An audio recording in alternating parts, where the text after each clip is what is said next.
Hello, this is Benjamin Lefebvre, and here is Chapter 11 of Ella Montgomery's novel, The Blue Castle. Meanwhile, the dinner in its earlier stages was dragging its slow length along, true to sterling form. The room was chilly, in spite of the calendar, and Aunt Alberta had the gas logs lighted. Everybody in the clan envied her those gas logs except Valency. Glorious open fires blazed in every room of her blue castle when autumnal nights were cool, but she would have frozen to death in it before she would have committed the sacrilege of a gas log. Uncle Herbert made his hearty perennial joke when he helped Aunt Wellington to the cold meat. "Mary, would you like a little lamb?" Aunt Mildred told the same old story of once finding a lost ring in a turkey's crop. Uncle Benjamin told his favorite prosy tale of how he had once chased and punished a now famous man for stealing apples. Second cousin Jane described all her sufferings with an ulcerating tooth. Aunt Wellington admired the pattern of Aunt Alberta's silver teaspoons and lamented the fact that one of her own had been lost. "It spoiled the set. I could never get it matched, and it was my wedding present from dear old Aunt Matilda." Aunt Isabel thought the seasons were changing and couldn't imagine what had become of our good old-fashioned springs. Cousin Georgiana, as usual, discussed the last funeral and wondered, audibly, which one of us will be the next to pass away. Cousin Georgiana could never say anything as blunt as die. Valency thought she could tell her, but didn't. Cousin Gladys, likewise as usual, had a grievance. Her visiting nephews had nipped all the buds off her house plants and chivied her broom of fancy chickens. "Squeezed some of them actually to death, my dear." "Boys will be boys," reminded Uncle Herbert tolerantly. "But they needn't be ramping, rampageous animals," retorted Cousin Gladys, looking round the table for appreciation of her wit. Everybody smiled, except Valency. Cousin Gladys remembered that. A few minutes later, when Ellen Hamilton was being discussed, Cousin Gladys spoke of her as one of those shy, plain girls who can't get husbands, and glanced significantly at Valency. Uncle James thought the conversation was sagging to a rather low plane of personal gossip. He tried to elevate it by starting an abstract discussion on the greatest happiness. Everybody was asked to state his or her idea of the greatest happiness. Aunt Mildred thought the greatest happiness, for a woman, was to be a loving and beloved wife and mother. Aunt Wellington thought it would be to travel to Europe. Olive thought it would be to be a great singer like Tetrazzini. Cousin Gladys remarked mournfully that her greatest happiness would be to be free, absolutely free, from neuritis. Cousin Georgiana's greatest happiness would be to have her dear, dead brother Richard back. Aunt Alberta remarked vaguely that the greatest happiness was to be found in the poetry of life, and hastily gave some directions to her maid to prevent anyone asking her what she meant. Mrs. Frederick said the greatest happiness was to spend your life in loving service for others, and Cousin Stickles and Aunt Isabel agreed with her. Aunt Isabel with a resentful air, as if she thought Mrs. Frederick had taken the wind out of her sails by saying it first. "We are all too prone," continued Mrs. Frederick, determined not to lose so good an opportunity, "to live in selfishness, worldliness, and sin."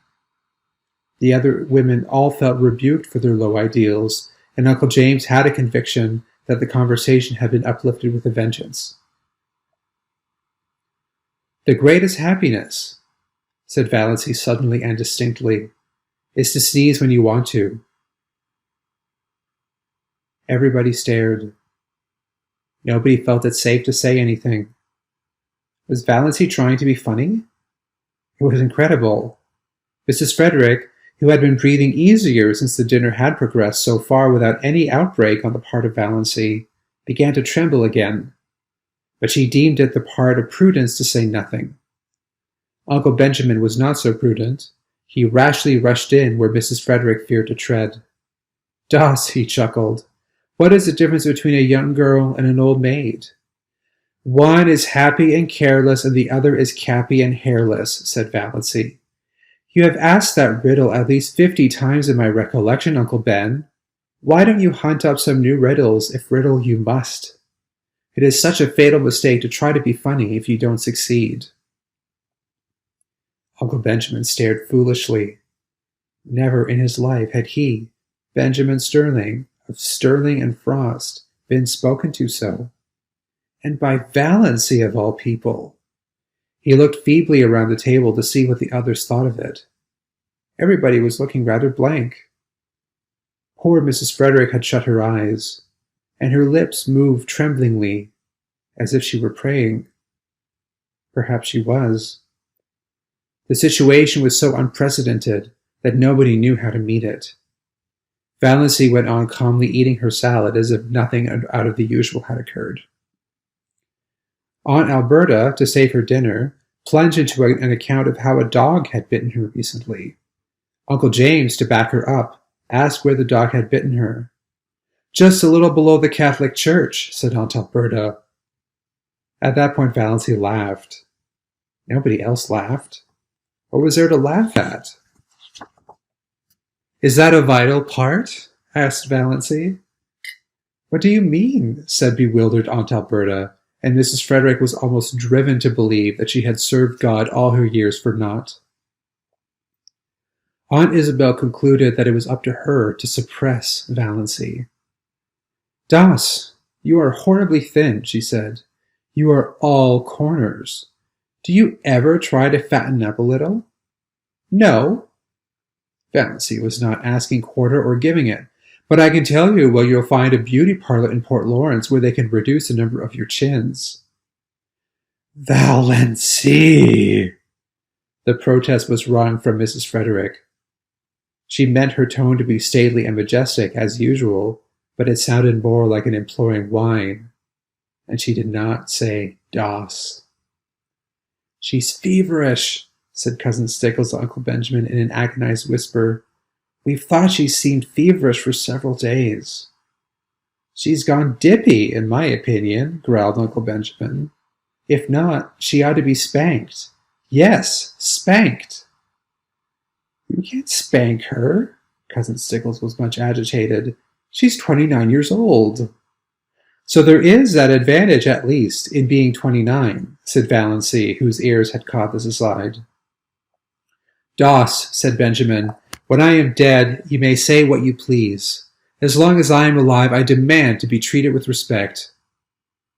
"Oh, but you know we're all dead," said Valency, "the whole Sterling clan. Some of us are buried and some aren't. Yet. That is the only difference." "Das," said Uncle Benjamin, thinking it might cow Valency. "Do you remember that time you stole the raspberry jam?" Valency flushed scarlet. With suppressed laughter, not shame, she had been sure Uncle Benjamin would drag that jam in somehow. "Of course I do," she said. "It was good jam. I've always been sorry I hadn't time to eat more of it before you found me." "Oh, look at Aunt Isabel's profile on the wall. Did you ever see anything so funny?" Everybody looked, including Aunt Isabel herself, which, of course, destroyed it. But Uncle Herbert said kindly, I wouldn't eat any more if I were you, Das. It isn't that I grudge it, but don't you think it would be better for yourself? Your stomach seems a little out of order." "Don't worry about my stomach, old dear," said Valency.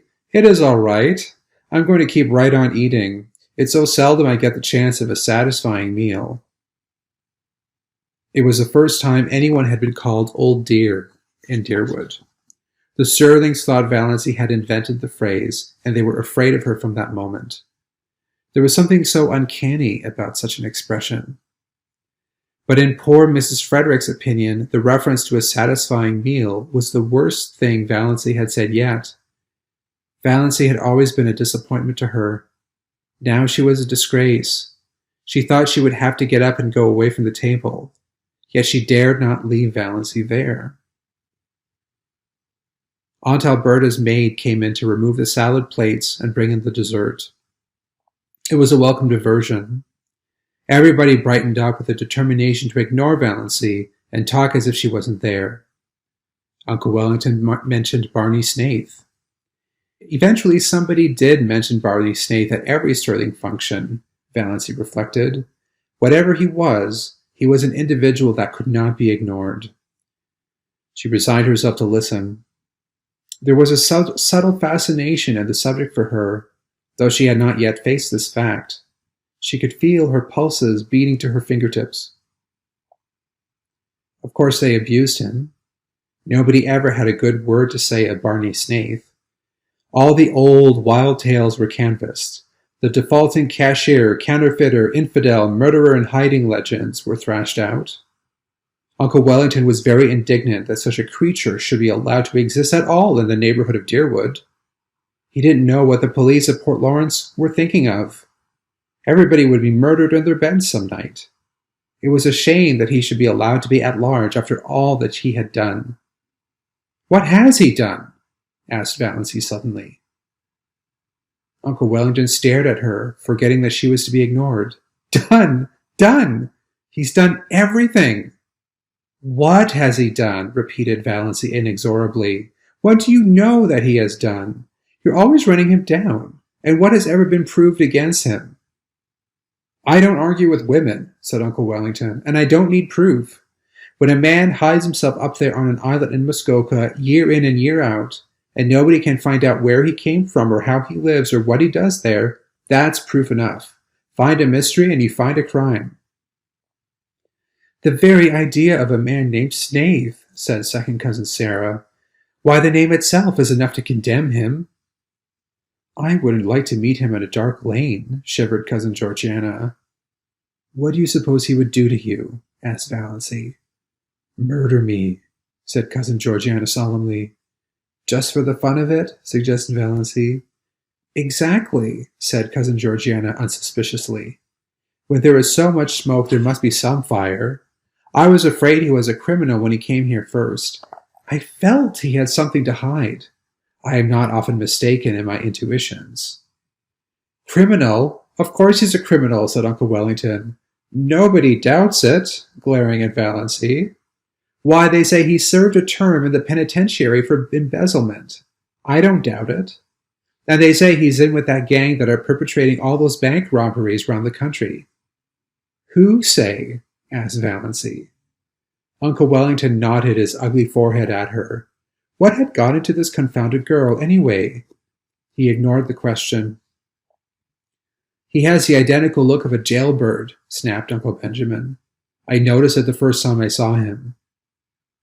"A fellow by the hand of nature marked, quoted and signed to do a deed of shame," declaimed Uncle James. He looked enormously pleased over managing to work that quotation in at last. He had been waiting all his life for the chance. "One of his eyebrows is an arch, and the other is a triangle," said Valancy. "Is that why you think him so villainous?" Uncle James lifted his eyebrows. Generally, when Uncle James lifted his eyebrows, the world came to an end. This time it continued to function. "How do you know his eyebrows so well, Dawes?" asked Olive, a trifle maliciously.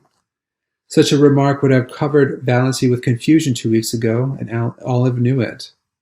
"Yes, how?" demanded Aunt Wellington. "I've seen him twice, and I looked at him closely," said Valancy composedly. "I thought his face the most interesting one I ever saw." "There is no doubt there is something fishy in the creature's past life," said Olive, who began to think she was decidedly out of the conversation, which had centered so amazingly around Valancy. "But he can hardly be guilty of everything he's accused of, you know." Valancy felt annoyed with Olive.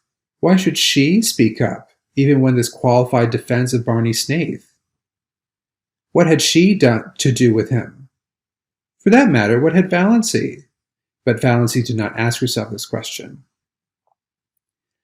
"They say he keeps dozens of cats in that hut up back on Mustawas," said second cousin Sarah Taylor, by way of appearing not entirely ignorant of him. Cats. It sounded quite alluring to Valancy, in the plural. She pictured an island in Muskoka haunted by pussies. "That alone shows there is something wrong with him," decreed Aunt Isabel.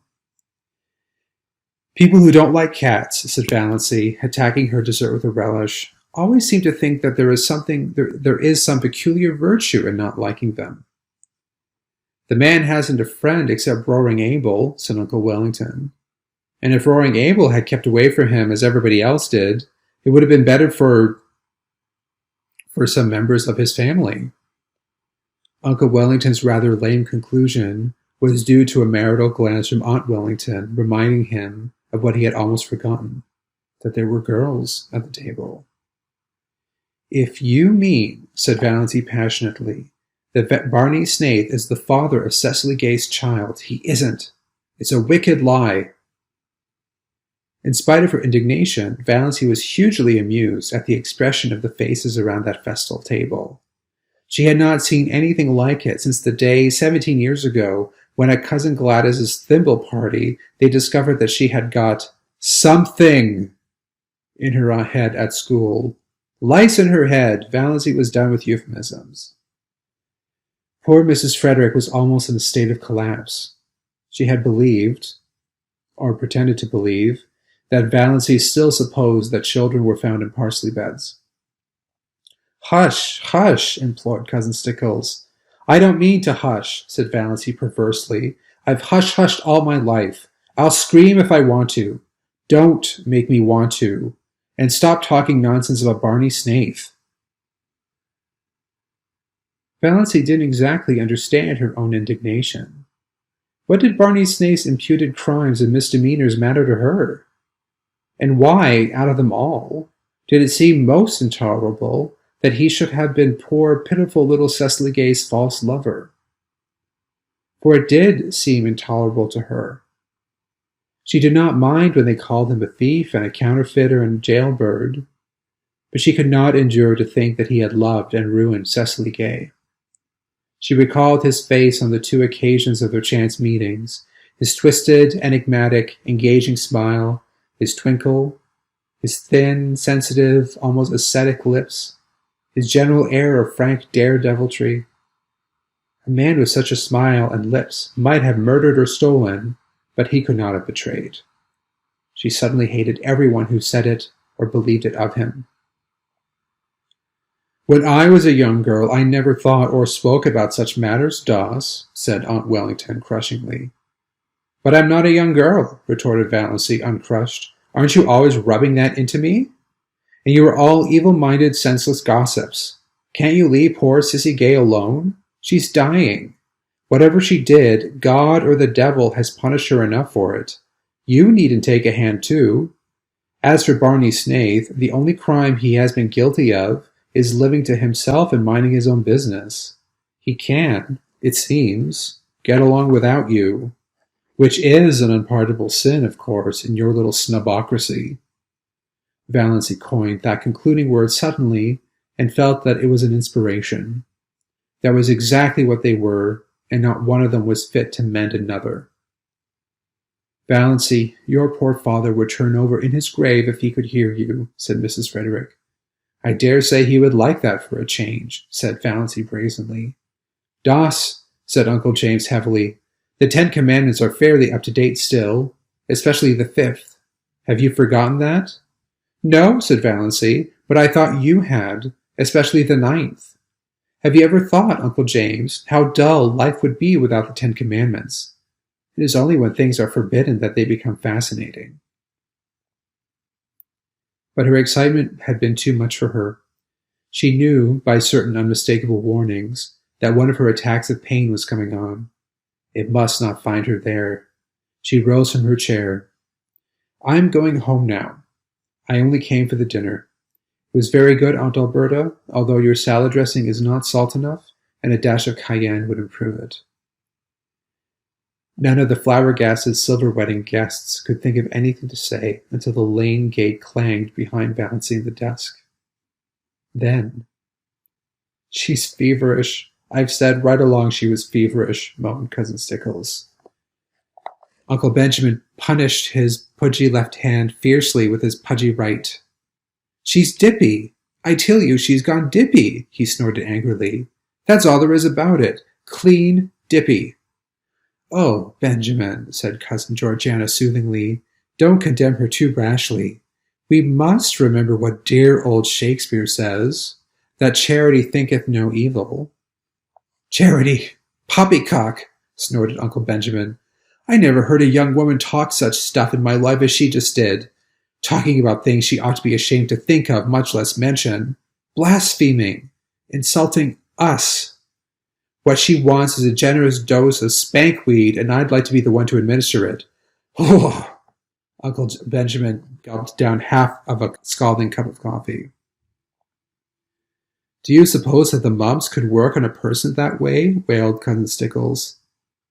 I opened an umbrella in the house yesterday, sniffed Cousin Georgiana. I knew it betokened some misfortune. Have you tried to find out if she has a temperature? Asked Cousin Mildred. She wouldn't let Amelia put the thermometer under her tongue, whimpered Cousin Stickles. Mrs. Frederick was openly in tears. All her defenses were down. I must tell you, she sobbed, that Valency has been acting very strangely for over 2 weeks now. She hasn't been a bit like herself. Christine could tell you. I have hoped against hope that it was only one of her colds coming on. But it must be something worse. This is bringing on my neuritis again, said Cousin Gladys, putting her hand to her head. Don't cry, Amelia, said Herbert kindly, pulling nervously at his spiky gray hair. He hated family ructions. Very inconsiderate of Doss to start one at his silver wedding. Who could have supposed she had it in her? You'll have to take her to a doctor. This may be only a brainstorm. There are such things as brainstorm nowadays, aren't there? I suggested consulting a doctor to her yesterday, moaned Mrs. Frederick, and she said she wouldn't go to a doctor. Wouldn't. Oh, surely I have had trouble enough.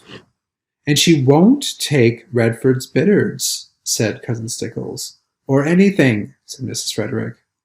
And she's determined to go to the Presbyterian church, said Cousin Stickles, repressing, however, to her credit be it said, the story of the banister. That proves she's dippy, growled Uncle Benjamin. I noticed something strange about her the minute she came in today. I noticed it before today. Uncle Benjamin was thinking of M-I-R-A-Z-H. Everything she said today showed an unbalanced mind. That question, was it a vital part? Was there any sense at all in that remark? None whatever. There never was anything like that in the Stirlings. It must be for the Wansbarras. Poor Mrs. Frederick was too crushed to be indignant. I never heard of anything like that in the Wansbarras, she sobbed. Your father was odd enough, said Uncle Benjamin. Poor Pa was peculiar, admitted Mrs. Frederick tearfully, but his mind was never affected. He talked all his life exactly as Valency did today, retorted Uncle Benjamin, and he believed he was his own great-great-grandfather born over again. I've heard him say it.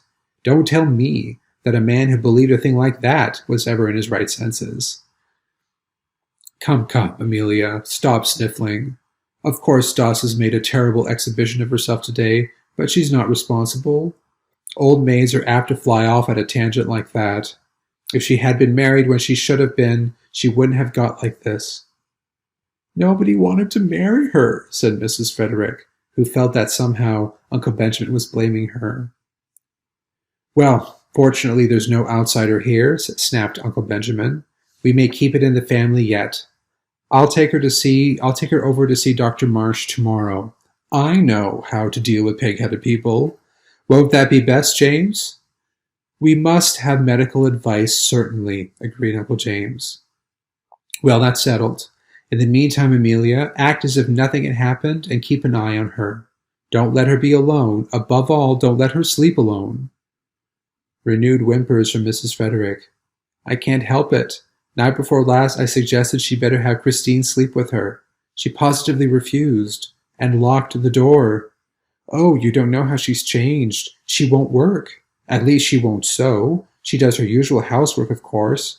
But she wouldn't sweep the parlor yesterday morning, though we always sweep it on Thursdays. She said she'd wait till it was dirty.